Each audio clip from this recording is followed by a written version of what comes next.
Now, I've seen a lot of CEOs on LinkedIn, and even maybe some real ones too, but never have I seen a profile where it's just L take after L take after L take. But not only that, this person also responds to almost every single comment that tries to call him out on it. This one right here is probably just, at least in my opinion, the most offensive or polarizing. My new favorite thing is a clearly heavily unemployed person looking at their endless LinkedIn activity all day long with a stealth startup current role so they don't look unemployed to hiring managers. Cute. Why are you assuming people are heavily unemployed because of a stealth startup? And why are you making fun of unemployed people trying to most likely bridge a job gap so they make up a company so that they don't have to show their job gap because of job gap stigmas, you know? If you're a knowledge worker and you're not in front of a laptop with an external monitor, an external keyboard, and a mouse, you are not working. You are checking email on vacation. You're not working unless your hands are at the keyboard and you're at a monitor. It's just gatekeeping. As a father and a provider, I will spend hours this summer working by the pool while my kids swim.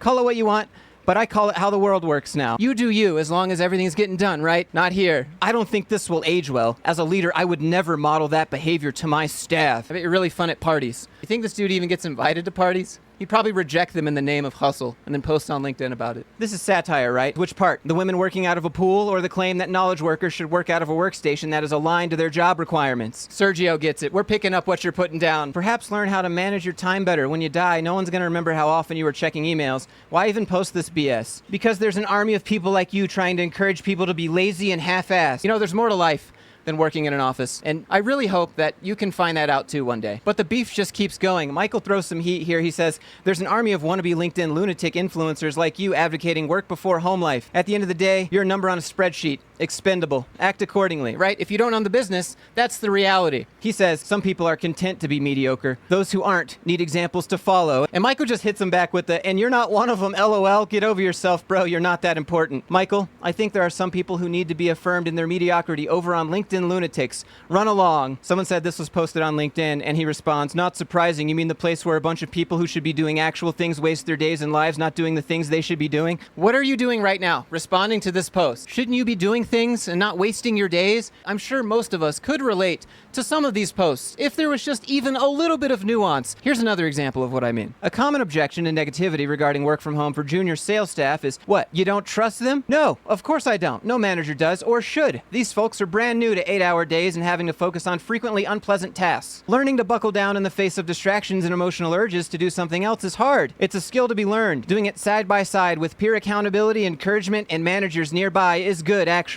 Maybe it's just me, but I wouldn't want to work for someone who just doesn't trust me and just makes assumptions like they're brand new to 8-hour days and they're new to having to focus on unpleasant tasks. Really? But luckily, unlike today's CEO, today's sponsor, Babbel, actually trusts you to learn at home. If you've never heard of Babbel before, they're one of the top language learning apps in the world, and they're scientifically proven to get you to start speaking a new language in just 3 weeks. Babbel sponsored my channel for over a year now, and in that time, I've been learning Spanish while traveling the southwestern United States, and I say this in every Babbel-sponsored video, and that's because it has been one of the most useful skills that I've learned to date. Whenever we're exploring like a large national park and there's people from all over the world, it's interesting because I'll just hear tidbits of what they're saying, not on purpose, and I'm not trying to eavesdrop, but it's still like, hey, it's paying off, and I understood that, even though it's not my business. Another example, like I was at the museum exploring local culture and history, and there were some texts that were written in Spanish, and I was able to read most of that text before I had to stop and read the English translation because, you know, I'm still learning. And if you're busy like me, then Babbel is the perfect platform for you because they keep their lessons short, simple, and concise. And if you're interested in more than just the interactive experience that Babbel offers you, their subscription also comes with 2 free live classes that are taught by real language teachers, so you can actually practice with someone in the language that you're learning. Babbel is actually one of the only apps that I find keeps me engaged when I'm learning another language. So this is a doctor's note, and it's in Spanish from Dr. Veronica, and it has all of her recommendations, and you have to come in here and figure out what it says. I usually get bored because they start teaching me things that I know I'm not going to use, that aren't relevant, and then I just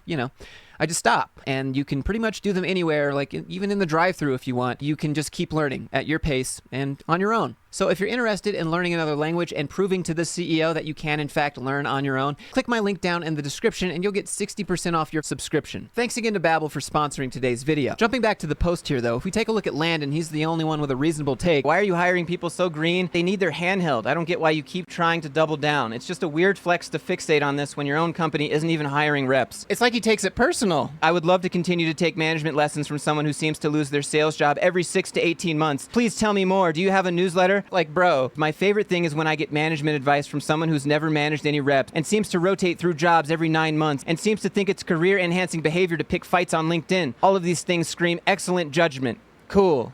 You got 'em. What is this behavior?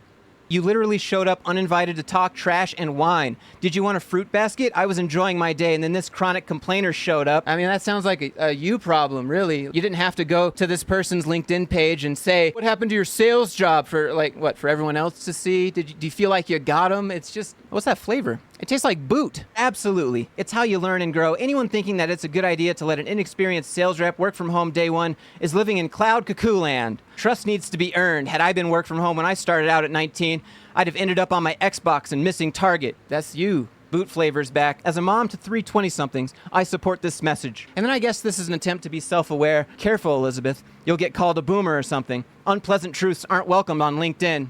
We have someone. Agree, I don't trust myself. Okay, that's your problem. Higher, better. Remote learning. This is the same in your sales organization. Browsing the gram while listening to training. And maybe make your training more exciting and more engaging. This sounds like a company problem. Here's another post, and I don't know what the obsession is with junior staff and making fun of them working at home. Like, it's not even funny. One of the best things about junior staff working from home is the ergonomic workstations. I mean, maybe don't have meetings that should have been emails. Who cares if they're on Zoom doing laundry? Who cares? It's a meeting anyways. They're all just sitting there and everyone's waiting for their turn to talk. So why not get up and do something? What's the problem with that? This is what your sales floor should look like. Side by side, live, discussing topics multiple times a day. Take a knee, huddle up. Nobody wants to do this except sales bros. It's so cringe. Also, I don't know if I want my sales floor looking like a bunch of children. He has another post, which is a video of his kid playing soccer. And at the end of my son's coaching session, he was a little gassed and was dragging in a drill that his coach was running. It was fantastic to watch her react real time and deliver the accountability and encouragement he needed. Notice the huge performance shift.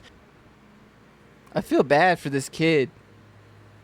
Managers, you can and should do this with your reps. It will make them better. Their camera isn't on because they're not at their desk. Who cares? Are they there when you need them? Are they making the sales you need them to? It's the speaking in absolutes and the assumptions and gatekeeping that really get me. And then to everyone's bewilderment, even mine when I found this, I realized that we were wasting all kinds of time commuting my son to school. So we moved him to full-time remote schooling. Now we have him interfacing with his teacher through his iPad screen. It's amazing. We've gotten all this time back. So your junior level salespeople have to come into the office and be together to learn how to work and do their job and stuff.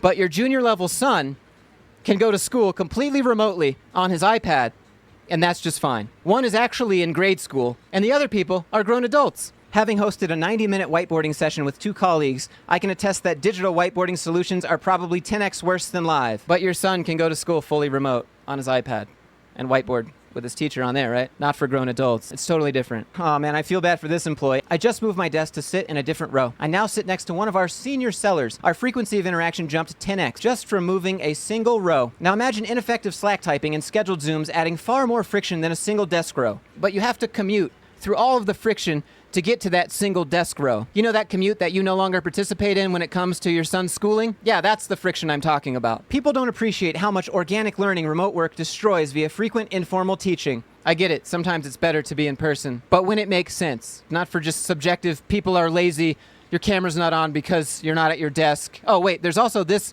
quote that I have. A different CEO, but he's quoting Peter here and saying, "You aren't hiring the candidate. You're really hiring the parenting style they received, because every candidate is the same as their parents." If this is what Peter said, what a horribly assumptuous thing to say. But again, see, this could be solved with some simple nuance, maybe noting like, yeah, I know not everyone's like that. Anyways, what do you think? Should he just go ahead and take the L already?